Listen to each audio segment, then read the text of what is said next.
Ano ba ang pinagkaiba ng hypertonic at hypotonic sa konteksto ng extracellular environment? Sabihin natin na meron tayong cell. Okay? Meron tayong cell and then merong extracellular environment. Extracellular environment na i-consider natin syempre na solution.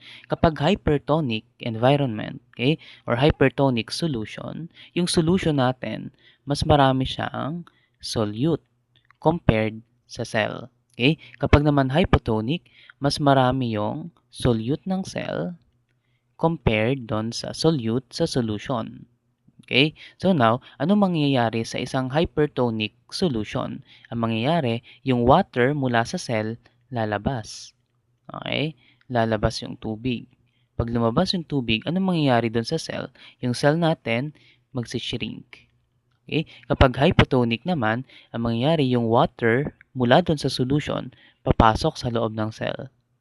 Okay? Papasok sa loob. So, pagpasok niya sa loob, ano mangyayari doon sa cell natin? Yung cell natin, magsiswell. Tataba siya. Pwede siyang pumutok.